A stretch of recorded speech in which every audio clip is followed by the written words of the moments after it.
আচ্ছা, আপনাদের জীবনে নিশ্চয়ই এমন একটা কোশ্চেন এসেছে যে ভারতীয় সংবিধান কি, কি হয়, এর সৃষ্টির রহস্যটাই বা কি, ভারতীয় সংবিধানের আমাদের প্রাত্যহিক জীবনে গুরুত্বটাই বা কি, ভারতীয় সংবিধান না থাকলে আমাদের জীবনে কি বা পরিবর্তন হয়?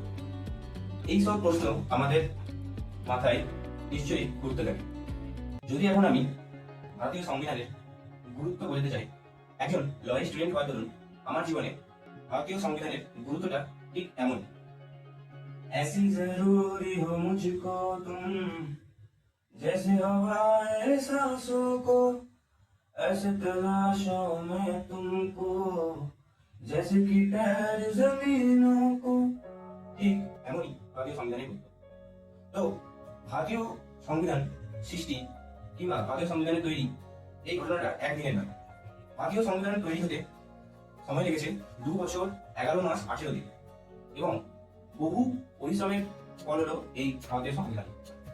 ভারতকে একটি সুপরিকল্পিতভাবে পরিচালনার জন্য ভারতীয় সংবিধান হলো তার একটি পরিকাঠামো। চলুন জেনে নিই ভারতীয় সংবিধান তৈরির রহস্য। কিভাবে তৈরি হলো ভারতীয় সংবিধান? আজকের এই ভিডিওর মাধ্যমে আমরা জানবো ভারতীয় সংবিধান কিভাবে তৈরি হলো, তার ইতিহাস, ভারতীয় সংবিধান আমাদের প্রাত্যহিক জীবনে কি গুরুত্ব, কি কাজে লাগে আমাদের প্রাত্যহিক জীবনে ভারতীয় সংবিধান, এবং ভারতীয় সংবিধান না থাকলে আমাদের জীবনে কি বা পরিবর্তন হতো। চলুন জেনে নিই। ভারতীয় সংবিধান জানার আগে আমাদের জানতে হবে সংবিধান সভা। দেখো, ভারতীয় সংবিধান সভা তৈরি হয়েছিল 1946 সালে, কিন্তু ভারতীয় সংবিধান সভার তৈরি হওয়ার কাজ শুরু হয়েছিল 1858 সালে। এরপর 1928 সালে মতিলাল নেহরু সংবিধান তৈরির জন্য একটি রিপোর্ট জারি করেন, যেটি ভারতের ইতিহাসে নেহরু রিপোর্ট নামে পরিচিত। ভারতীয় সংবিধান সভা তৈরির ভাবনা প্রথম 1934 সালে এম.এন. রায় আমাদের কাছে পেশ করেন। 1934 সালের ঠিক কিছুদিন পরেই 1935 সালে British Sarkar government of India act পেশ করেন। সেটি ভারতীয়দের জন্য খুব একটা ভালো না হলেও সেই অ্যাক্ট ভারতীয় সংবিধান তৈরির ক্ষেত্রে খুবই গুরুত্বপূর্ণ ভূমিকা পালন করে।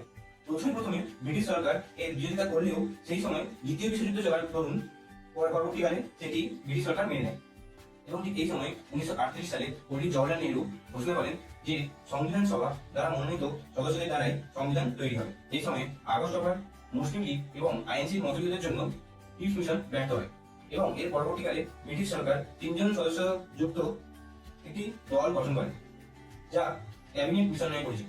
এই ক্যাবিনেট মিশনের উদ্দেশ্যই ছিল আমাদের সংবিধান সভা গঠন করা এবং দীর্ঘ প্রতীক্ষার পর সেই ঐতিহাসিক দিন এলো যেদিন ভারতের বিভিন্ন বড় বড় নামি দামি নেতৃবৃন্দ কনস্টিটিউশন হলে এক ছাদের তলায় একত্রিত হলেন এবং 1946 সালে 9 ডিসেম্বর ভারতকে একটি অন্য পর্যায়ে নিয়ে যাওয়ার জন্য, ভারতকে একটি অন্য রূপ দেওয়ার জন্য, ভারতের আকৃতি, ভারতের গঠন সুনির্দিষ্ট করার জন্য আমাদের সংবিধান সভা তৈরি হল।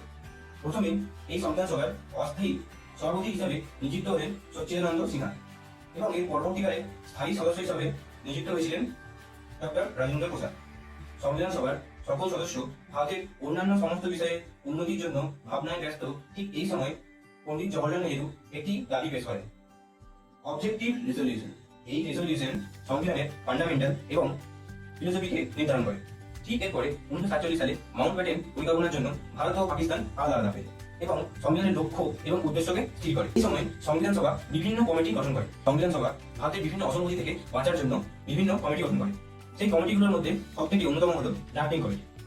এই ড্রাফটিং কমিটির কাজই ছিল ভারতের সমস্ত বিষয়কে মাথায় রেখে ভারতীয় সংবিধান তৈরি করা, অর্থাৎ ভারতের সংবিধানের একটি ড্রাফট তৈরি করা। এবং এই ড্রাফটিং কমিটির সভাপতি ছিলেন ডক্টর বি.আর. আম্বেদকর। এই কমিটি মাত্র 6 মাসের মধ্যে একটি ড্রাফট তৈরি করে এবং সেই ড্রাফটটি দীর্ঘ 8 মাস ধরে আলোচনা করা হয় এবং আলোচনার ফলে কিছু পরিবর্তন, কিছু সংশোধন করার পরে ডক্টর বি.আর. আম্বেদকর এটি 4 নভেম্বর 1948 অন্তিম ড্রাফটটি পেশ করেন। পেশ করার পরবর্তীকালে আরও আলোচনার পর ভারতের সংবিধানকে 395টি আর্টিকেল, 12টি শিডিউল ও 22টি পার্টে ভাগ করা হয় এবং বর্তমানে ভারতের সংবিধানের আর্টিকেল সংখ্যা হলো 470টি, শিডিউল 12টি, পার্ট 25টি। ঠিক এইভাবে দীর্ঘ প্রতীক্ষা এবং মেহনত এবং কষ্টের পর 26শে নভেম্বর 1949 আমাদের এই সংবিধান গ্রহণ করা হয় এবং এর পরবর্তীকালে 26শে জানুয়ারি 1950 আমাদের এই সংবিধান ভারতে কার্যকর হয়। এই হলো ভারতীয় সংবিধান তৈরির পুরো ঘটনা। কিভাবে ধাপে ধাপে ভারতীয় সংবিধান পৃথিবীর সব থেকে বড় লিখিত সংবিধানে তৈরি হলো সেটা আপনারা জানলেন। চলুন এবার জেনে নিন, যদি ভারতে কোনো সংবিধান না থাকতো তাহলে আমাদের জীবনে কি কি সমস্যা হতো কিংবা আমাদের জীবনে কি কি পরিবর্তন আসতো। সংবিধান শুধুমাত্র একটি নিয়মাবলী নয়, এটি একটি জীবন্ত দলিল যা আমাদের ভারতের ভিত্তি গড়ে তোলে। আচ্ছা, একবার ধরুন তো, যদি এই মুহূর্তে ভারতে কোনো রকম সংবিধান না থাকে তাহলে কি হতে পারে? আচ্ছা ঠিক আছে, আমি কয়েকটা উদাহরণ দিচ্ছি, তার থেকে আপনারা স্পষ্টভাবে বুঝতে পারবেন আমাদের জীবনে সংবিধানের কি গুরুত্ব। যদি এই মুহূর্তে ভারতে কোনো রকম সংবিধান না থাকতো তাহলে আমাদের কেন্দ্রে কিংবা রাজ্যে যে সরকার আছে সেই সরকারই চিরজীবন রাজত্ব করত, জনগণের কোনো রকম দাম থাকতো না।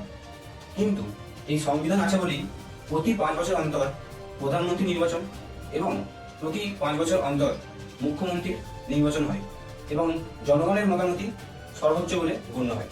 আচ্ছা ধরুন, আপনি মন্দির, মসজিদ কিংবা গির্জায় যাচ্ছেন এবং সেই মুহূর্তে কিছু দল লোক কিংবা কোনো একটি গোষ্ঠী আপনাকে আটকে বলল যে মন্দির, মসজিদ কিংবা কোনো একটি পার্টিকুলার জায়গায় গিয়ে বলল আপনি এখানে আপনার ধর্ম সাধনা করুন। সেই মুহূর্তে আপনি সংবিধানের 25 নম্বর ধারা ছাড়া কোনো রকম আইনি পদক্ষেপ নিতে পারবেন না। ভারতের প্রতিটি নাগরিকের নিজস্ব ধর্ম পালন, প্রচার এবং প্রচারণার অধিকার আছে। ভারতের কোনো সরকার কিংবা কোনো একটি জনগোষ্ঠী আপনাকে বাধ্য করতে পারে না যে আপনি কোন ধর্ম পালন করবেন। এটা আপনার অধিকার। ভারতের কোনো সরকার কিংবা কোনো জনগোষ্ঠী এটা ঠিক করে দেবে না যে আপনি কোন ধর্ম পালন করবেন। এটা সম্পূর্ণ আপনার মতামত। আওয়ার কনস্টিটিউশন অ্যাসিওস দ্যাট ভারত একটি সার্বভৌম, সমাজতান্ত্রিক, ধর্মনিরপেক্ষ, গণতান্ত্রিক প্রজাতন্ত্র। এখানে জনগণই হলো রাজা এবং জনগণই হলো প্রজা। উপরে দুটি উদাহরণের সাহায্যে আপনারা নিশ্চয়ই বুঝতে পেরেছেন সংবিধানের গুরুত্ব। এই গুরুত্বগুলি ছাড়া ভারতের সংবিধানে আরো কিছু গুরুত্ব আছে। সেই উদাহরণগুলি হলো, সংবিধান আইনের শাসন প্রতিষ্ঠা করে, অর্থাৎ সংবিধান সবাইকে একভাবে দেখে, কেউ আলাদা নয়। কোনো ধর্ম, কোনো জাতি, কোনো বর্ণ কেউ আলাদা নয়, সবাই একই সুযোগ সুবিধা পাবে। কোনো আইন প্রযোজ্য হলে সেটা সবার পক্ষেই সমান। সংবিধান আমাদের বাক স্বাধীনতা দেয়, অর্থাৎ ভারতের নাগরিক ভারতের পরিসীমানার মধ্যে তার নিজস্ব মতামত প্রকাশ করতে পারে। এগুলি ছাড়াও কেন্দ্র ও রাজ্যের মধ্যে ভারসাম্য রক্ষা, সামাজিক উন্নতি, সুবিচার ব্যবস্থা গঠন, আরো কত কিছু। সংবিধান আমাদের শুধু অধিকার দেয় না, বরং দায়িত্ব মনে করিয়ে দেয়। এই সংবিধানই আমাদের ঐক্যের এবং গর্বের প্রতীক। চলুন সকলে মিলে আমরা ভারতের সংবিধানের মর্যাদা রক্ষা করি, কারণ সংবিধানের মর্যাদা মানে আমাদের মর্যাদা। ধন্যবাদ, জয় হিন্দ। ভিডিও শেষে আমার কয়েকটি কথা, যদি ভিডিওটি ভালো লেগে থাকে তাহলে লাইক করুন এবং ভবিষ্যতে এরকম ভিডিও দেখতে এবং নিজেকে জ্ঞান সম্পন্ন করার জন্য চ্যানেলটিকে সাবস্ক্রাইব করতে পারেন। নমস্কার।